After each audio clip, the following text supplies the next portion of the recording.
성부와 성자와 성령의 이름으로 아멘. 예수 부활 대축일 성물일도 찬미가 기도입니다. 참되고 고귀하신 재물이시여, 당신의 지옥 권세에 처부수셨으니 잡혔던 당신 백성 구원되었고 생명의 복된 갚음 돌아왔도다. 주님은 무덤에서 부활하시어 거기서 승리자로 개선하시며 복군을 퍼박아사 몰아내시고 새로이 낙원문을 열어주셨네. 예수여, 파스카 기쁨 마음속 깊이 언제나 변함없이 남게 하시고 주님의 은총으로 다시 난 우리 승리의 깃발 아래 모아주소서. 죽음을 이기시고 빛나시오니 예수여, 크신 영광 받으옵소서. 성부와 이루자신 성령과 함께 영원히 무궁토록 받으옵소서. 아멘. 지난번에 알면 닮는다는 이야기를 했죠. 알아야 닮고 살아가고. 근데 우리가 영원한 생명도 하나님이신 한 분이신 하나님을 알고 하는 게 보내신 예수 그리스도를 아는 것이다. 근데 아는다는 것은 정말 내면적으로 모든 것을 샅샅이 꿰뚫어 그 알미 충만되게 이루어질 때, 의식이 확대될 때 하나님의 사랑에 우리가 깊숙이 들어갈 수 있고 사랑에 머무를 수 있고 사랑을 받을 수가 있다는 거예요. 그래서 그리스도를 모르는 그 성서를 모르는 것을 그리스도를 모르는 것이다. 성 에로니모 이야기라는 이야기들을 했죠. 이렇게 매일매일 성서 한 줄이라도 있고 단어 한마디라도 내가 묵상하고 날마다 알미 깊어져야 우리가 신앙이 성숙되고 그리스도의 모습을 닮아서 그리스도처럼 변형돼서 그리스도와 일치돼서 하는 게 나아갈 수 있다는 거예요. 그러면 무엇을 알아야 하는 것일까? 첫째로 우리가 알게 되는 것은 하나님께서 여기 지금 우리와 함께 살고 있다는 것이에요. 제자들에게 마지막 그랬죠. 세상 가서 성부와 성자와 성령의 이름으로 내 이름으로 그 복음을 선포하여라 그러면서 세상 마칠 때까지 너희와 함께 있겠다 이렇게 하시고, 우리가 세례를 받음으로써 성령을 우리에게 부어주었어서 그 표지로 내가 내 안에 성령을 모심으로써 하나님과 함께, 주님과 함께 더불어 살고 있는 거예요. 현존하고 계신 거예요, 내 안에. 두 번째로 함께가 중요하다고 그랬죠. 두 번째로 우리 옆에서 동반하신 것이다.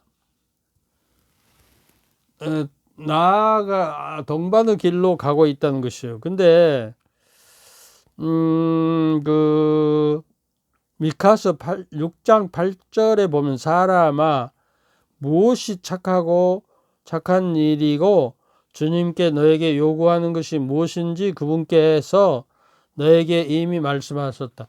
처음에요, 공정을 실천하고 정의를 실천하고 신의를 사랑하고 의리를 지키고 믿음을 지켜라 그 말이에요. 사랑하며 겸손하게 하느님과 함께 걷는 것이 아니냐. 하느님과 함께. 나는 아침에 일어나서 이 기도를 항상 해요. 하느님과 함께 걸어가는 한 시간. 그 공정을 실천하고 신의를 사랑하며 겸손한 마음으로 하느님과 함께 걸어가는 회개의 길, 구원의 길이 되도록 이끌어 주소서. 그리고 항상 아침마다 깨어나면 기도합니다. 그러니까 두 번째는 하나님과 함께 동행하는 여정이 신앙 알아야 하는 길이고, 알아야 동행하죠. 그리고 세 번째, 우리를 너무 사랑하셔서 당신 목숨을 내어 주셔서 이생의 그 제물로 내 죄값을 치르셔서 내가 속량되고 구원됐다는 사실을 알아야 한다는 거예요. 네 번째, 그래서 그런 목숨을 내어주시는 예수님의 희생을 통해서 우리는 이제 영원히 살게 되었다 하는 것을 알게 함으로써 회개되어져가고 이제 하나님의 사랑 안에 그 은총으로 머물 수가 있다는 거예요. 회개는 무엇을 알아야 하지만 사실은 좀 더 엄밀히 말하면 알게 됨으로써 저절로 동반되는 결과라고 볼 수 있어요. 그래서 여러분 그 미신자들이 뭐 이렇게 임종을 앞두고 있을 때 얼마 남지 않고 앞두고 있을 때 교리를 가르쳐야 알아야 세례를 받잖아요. 모르고 줄 수는 없는 것이고 모르고 주면 조건 대세라고 이제 어쩔지 모르니까 주는 방법도 조건 대세. 그다음에 그 대세를 줄 때 시간이 얼마 남지 않고 조금 정신이 있을 때 네 가지 그 핵심 도리를 가르쳐라 그랬잖아요. 무엇인지 알겠어요? 하느님이 존재한다는 천주 존재, 하느님이 계시다는 것을 알려줘야 하고요. 그 다음에 하느님께서 우리를 너무나 사랑하는 나머지 당신 외아들까지 보내주셔서 사람이 되셨다. 그러니까 강생구속에 대해서 알아요. 강생구속. 육화돼서 우리를 대신해서 십자가에 못 박히시고 죽음에서 부활하셨다는 것을 알아요. 그 다음에 이제 삼위일체에 대해서 어렵지만은 가르쳐 줘야 해요.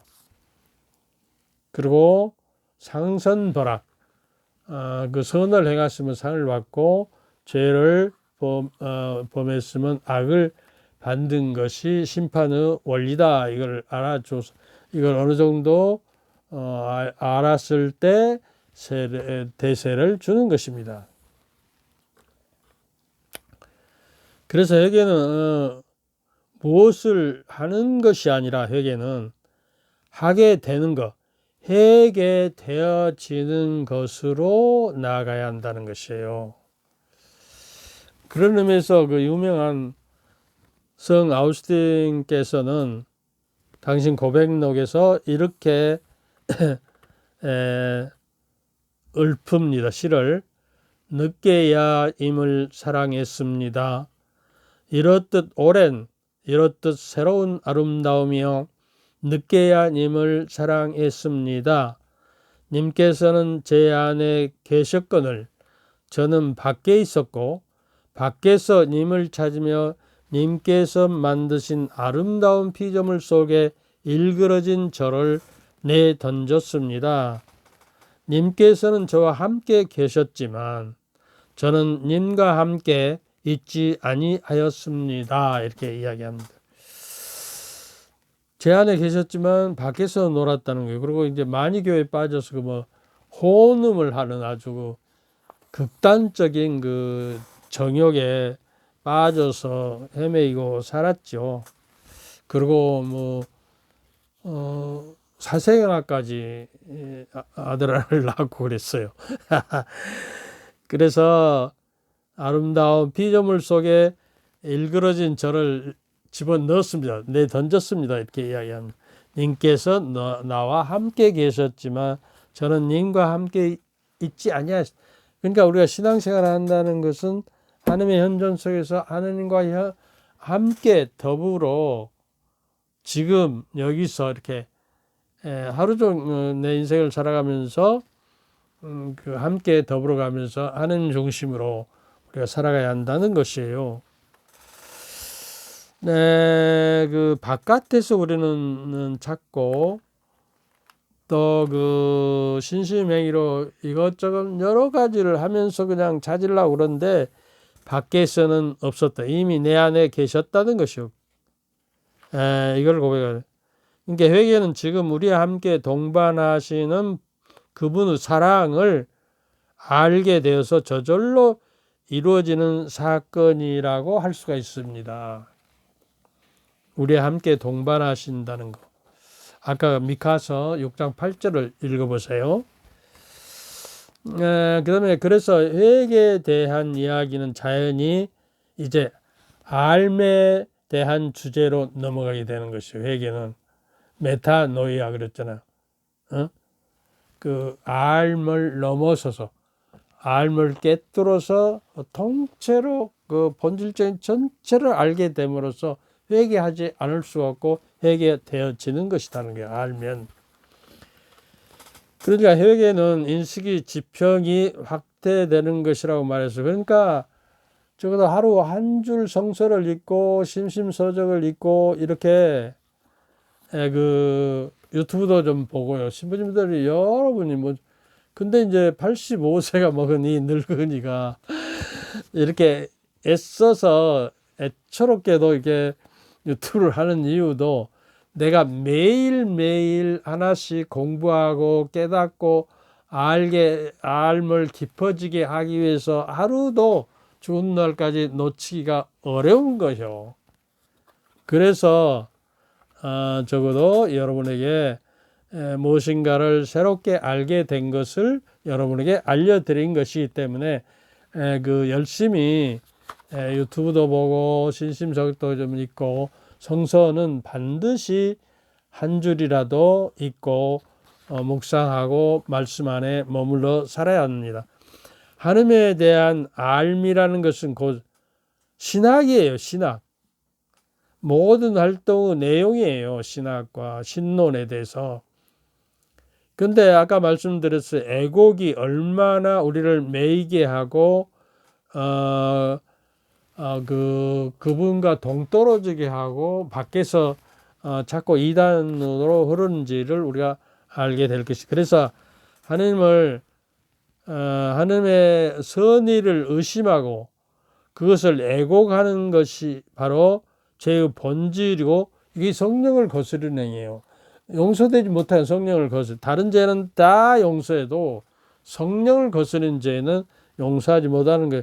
하느님의 선의, 하느님이 우리를 그처럼 사랑하셔서 독생성자를 보내셔서 제물로 삼아서 십자가에 죽음까지 이끌고 우리 죄를 속량하시는 그분을 애곡하는, 이런 본질을 애곡하면 성령을 거스르는 행위라는 거예요.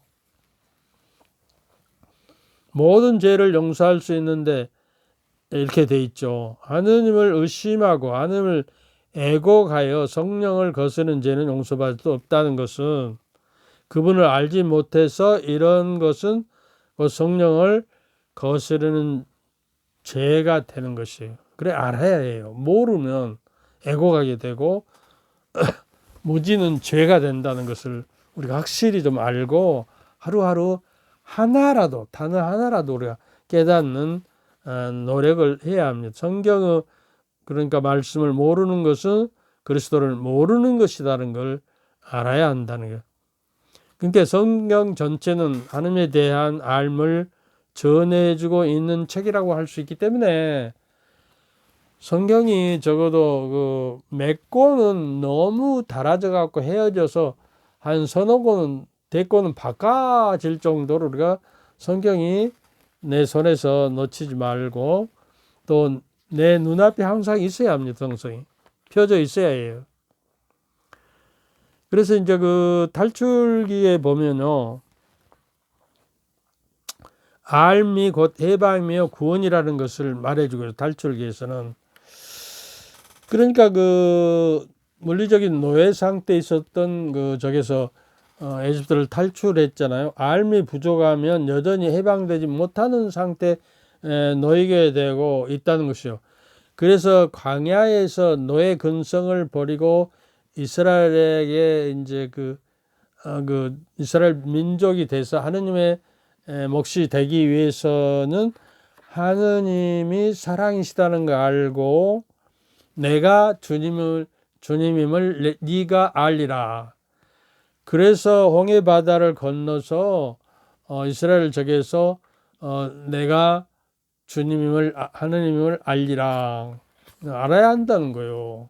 그런 큰 엄청난 기적을 보고도 하느님을 의심하고 심지어 그 모세를 죽이려고 그랬어요. 그래갖고 다시 에집트로 노예 상태로 돌아가려고 그랬잖아요.